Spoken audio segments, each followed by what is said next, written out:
পিতা মাতা এত কষ্ট করে ছেলে মেয়েকে লেখাপড়া শিখিয়ে মানুষের মধ্যে মানুষ তৈরি করে, আর সে ছেলে মেয়ে যখন গ্রাজুয়েশন করে, যখন বিয়ে করে, তখন বিয়ের পর থেকে তার পরিবর্তন শুরু হয় এবং সেই পরিবর্তনের সমাপ্তি হয় পিতা মাতাকে বৃদ্ধাশ্রমে পাঠানোর পর। তারই একটা খুব দৃষ্টান্তময় একটা ঘটনা আজকে আপনার সাথে ভাগাভাগি করছি, তাই সকলের মনোযোগ আকর্ষণ করছি। দেখুন ওমা, এটা কোনো বানানো কথা নয়, এটা ঘটে যাওয়া ঘটনা, এটা কোনো গল্প নয়। যা ঘটে তাকে বলা হয় ঘটনা। যে বাস্তবে মায়ের সাথে ছেলের কেমন আচরণ, এই ঘটনার মাধ্যমে আমরা উপলব্ধি করব। তাই সকলে মন আকর্ষণ করছি, যে যেখানে এখনো বিক্ষিপ্তভাবে চিন্তা ভাবনা করছেন, হয়তো যাদের মা আছে তারা এই ঘটনার পর তাদের মায়ের প্রতি গুরুত্ব আরো বেড়ে যাবে, তাই তাদেরকে বেশি শ্রবণ করার জন্য অনুরোধ করছি। তাই কেউ কার সাথে কথা বলবেন না, যদি কেউ বুঝতে না পারেন আমি আবার রিপিট করবো, শুধু বলবেন যে বুঝি নাই। কারণ এখানে সে যদি বুঝতে না পারেন তাহলে বসে থাকাটাই বৃথা। কিছুদিন আগে এক গ্রামে এক মায়ের তার সন্তানকে গ্রাজুয়েশন করিয়েছে। এখন অনেক কষ্ট করে সে মা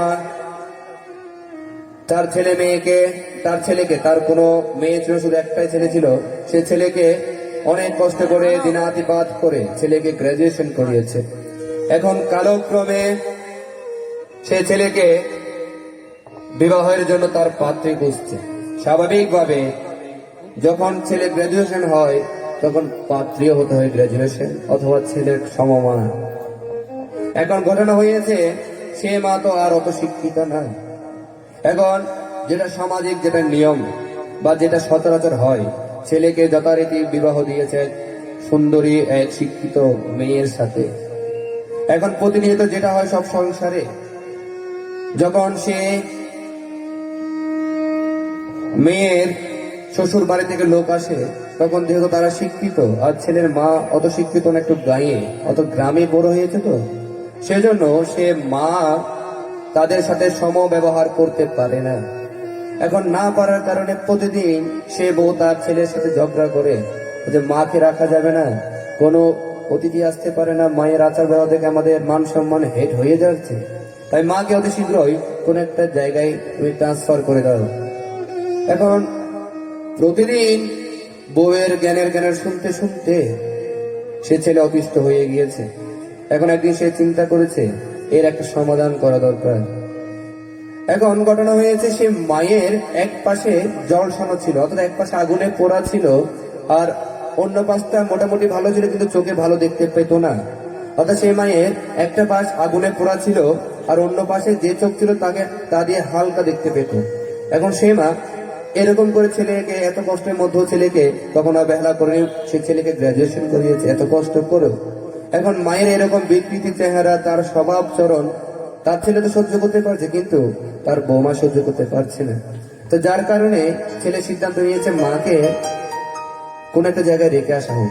এখন চিন্তা করছে যদি আমি মাকে বৃদ্ধাশ্রমে দিয়ে আসি, তাহলে যারা এখানে মাকে বৃদ্ধাশ্রমে পাঠিয়েছে তারা হয়তো জানবেন বৃদ্ধাশ্রমে দিলে আপনার নাম, ঠিকানা, আপনার কোন জায়গায় বাড়ি, সবকিছু ওইখানে একটা এন্ট্রি করতে হয়।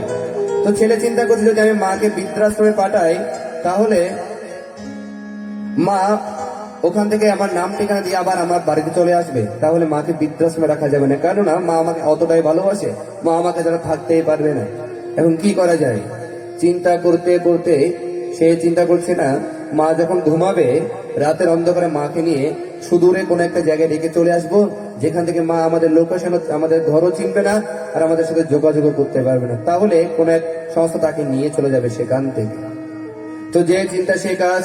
ওদিন রাত্রি হতে মধ্যরাতে যখন মা ঘুমিয়ে পড়েছে, তখন ছেলে সে মাকে কোলে করে তাদের বাড়ি থেকে বহু দূরে এক রাস্তার ধারে মাকে ঘুমন্ত অবস্থায় রেখে চলে এসেছে। যথারীতি প্রতিদিনের ন্যায় যখন সকাল হয় তখন মা সকালে উঠে ছেলেকে খুঁজে, বলে যে খোকা আমার ব্রাশটা একটু দিবি। অর্থাৎ প্রতিদিন সচরাচর মা যা বলে ছেলেকে, সকাল যখন একটু ভোর হচ্ছে তখন আলো ফুটছে, তখন মা তো জানে না সে আর ঘরে নেই, মা তো আছে রাস্তার পারে। মা কিন্তু ততটা, যেহেতু চোখে ভালো দেখতে পায় না, উনি চিন্তা করতে পারছেন এ ধরনের একটা কোনো তার জীবনে ঘটবে।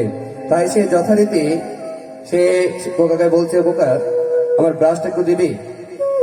এই বলতে বলে যখন সে 2-4 পা সামনে গিয়েছে, যেহেতু রাস্তার ধারে ছিল, 2-4 পা সামনে দিয়ে রাস্তায় চলে এসেছে। যেহেতু ভোরবেলায় গাড়ির প্রচন্ড গতিবেগ থাকে, তাই যখন সে রাস্তায় উঠেছে তখন একটা ট্রাক অ্যাক্সিডেন্টে উনি জায়গায় মারা গিয়েছেন। উনি বুঝতেই পারেননি যে উনি যে রাস্তায় আছেন। যেহেতু গাড়ির গতিবেগ বেশি ছিল, সেজন্য তখনই সেই জায়গায় উনি মৃত্যুবরণ করেছেন। এখন যেহেতু মৃত্যুবরণ করেছে, যেহেতু ওনার কোনো ওয়ারিশ পাওয়া যাচ্ছে না, অর্থাৎ ওই মায়ের কোনো গার্ডিয়ান বা ওর কোনো ওয়ারিশ পাওয়া যাচ্ছে না, সেহেতু তার একটা ছবি দিয়ে, ওই মৃত অবস্থায় একটা ছবি দিয়ে পেপারে চাপানো হয়েছে। বলেছে অমুক একজন মহিলা এই জায়গায় পাওয়া গিয়েছে, তার যদি কোনো সুপরিচিত কেউ থেকে থাকেন আমার সাথে যোগাযোগ করুন। মেডিকেলে টাকা রাখা হয়েছে মৃতদেহ। এখন ঘটনাক্রমে সে পেপারটা হাতে পেয়েছে তার নিজ ছেলে। দেখুন, তারপর দিনে যেদিন যে মাছ তাতে মাকে রেখে এসেছে, তারপর দিন সকালে নিউজ এসে দেখতে পাচ্ছে। এখন সে নিউজ দেখে যতই হোক মা তার ভিতরটা কেঁপে উঠেছে। এখন মা তো মারা গিয়েছে। এখন স্বাভাবিকভাবে আমরা যদি কেউ মারা যায় তার স্মৃতিগুলো নিয়ে একটু দেখি, তার স্মৃতিগুলো নিয়ে একটু আমরা ঘাটাঘাটি করি। তখন সে স্মৃতিগুলো ঘাটাঘাটি করতে গিয়ে সে মায়ের রুম থেকে একটা ডায়েরি বের করেছে।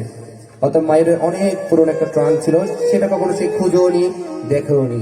এই প্রথম সে মায়ের অবর্তমানে মায়ের ট্রাঙ্ক থেকে সে তালা ভেঙে ডায়েরিটা বের করেছে। অনেক পুরনো ডায়েরি, যে ডায়েরিতে মায়ের জীবন বৃত্তান্ত উল্লেখ রয়েছে। সে ডায়েরিতে কয়েকটি ছবিও রয়েছে। এখন যখন সে ডায়েরির প্রথম পাতা খুললো, তখন সে প্রথম পাতার মধ্যে কয়েকটা ছবির মধ্যে দেখলো যে তার মায়ের সাথে মিল কয়েকটা ছবি আছে। অর্থাৎ তখন মা আরো কম বয়স ছিল, দেখতে অনেক সুন্দর ছিল, মানে তখনকার সময় উনি একজন তারাগর মতো দেখতে সুন্দর ছিল। দেখুন, তখন সে আস্তে আস্তে ডায়েরির পাতা উল্টোচ্ছে, তখন জীবনীগুলো পড়ছে। তখন সে এতদিন জানতো না তার বায়োডাটা, তার বাবা ছিল না। এমন মায়ের মুখে শুনেছে বাবা অসুস্থ হয়ে মারা গিয়েছে, কিন্তু জানতো না যে বাবা কি হয়েছে, তার আত্মীয় স্বজন কি, এত কিছু জানতো না। এই জীবনের প্রথম তার জীবন সম্পর্কে সে ডায়েরি থেকে পাচ্ছে। তখন দেখলো যে তাদের খুব সুন্দর একটা পরিবার ছিল, তাদের কাকা ছিল, কাকিমা ছিল, অনেক পরিবার, সুন্দর একটা পরিবার ছিল। তার বাবার একটা ভাই ছিল আর তার বাবা, তারা মানে তার কাকা আর বাবা দুজন ছিল। সচরাচর যেটা হয়, জায়গা সম্পদ নিয়ে সে ছোট ভাই, অর্থাৎ তার বাবা ছোট ভাই তার কাকা চেয়েছিল যে এদের পরিবারটাকে যদি কোনোভাবে অ্যাক্সিডেন্টে হোক, যেভাবে হোক, যদি পরিবারকে সম্পূর্ণটাকে যদি নির্মূল করা যায়, তাহলে সব সম্পদের মালিক সে ছোট ভাই হতে পারবে। তো এইভাবে করতে করতে সে ছোট ভাই সে বাবাকে একটা অ্যাক্সিডেন্টে মেরে ফেলেছিলেন। অত সাজানো ভাবে আমরা বলি জীবন নাটক হচ্ছে নাটকীয়। যে আমরা নাটক সিনেমা দেখতে পাই, আসলে তার জীবনের বৈচিত্র্যগুলো ফুটে ওঠে ওখানে।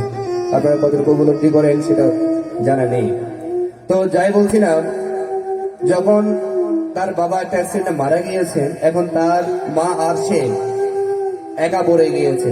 এখন তার কাকা যেহেতু চেয়েছিলেন তাদেরকে মেরে জায়গাটা দখল করবে, তাই উনি কি করেছিলেন, তারা যে রুমে থাকতো, যখন তারা রাত্রে ঘুমিয়েছে, তারা তার কাকা বাইরে থেকে তালা মেরে দিয়ে সম্পূর্ণ ঘরে আগুন ধরিয়ে দিয়েছিল। অর্থাৎ যারা এই রুমে আছে, এই রুমটা যদি ধ্বংস হয়ে যেতে পারে, বা এই রুমে যারা আছে তারা যদি মারা যায়, তাহলে সম্পত্তির দাবিদার আর কেউ রইল না। যে চিন্তা সেই কাজ।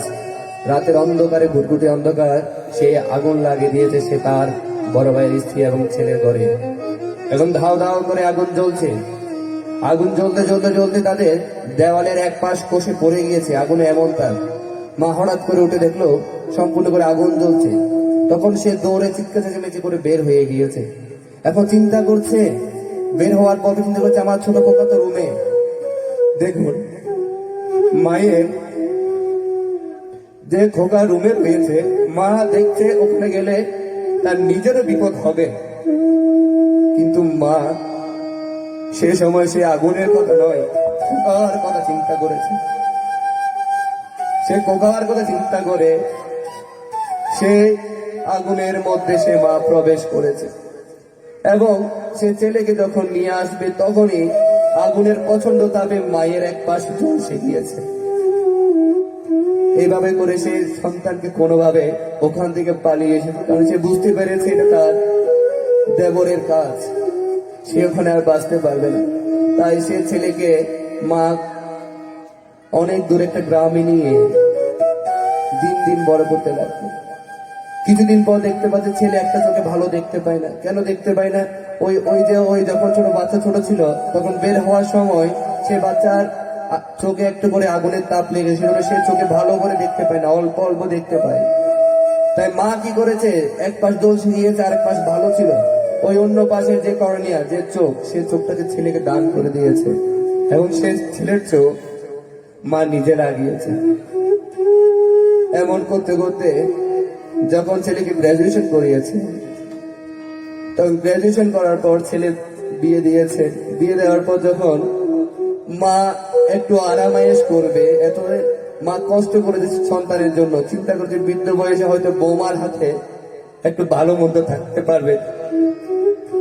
যখনই তার বিবাহ হলো, অর্থাৎ মায়ের দুঃখের দিন শুরু হলো আরো।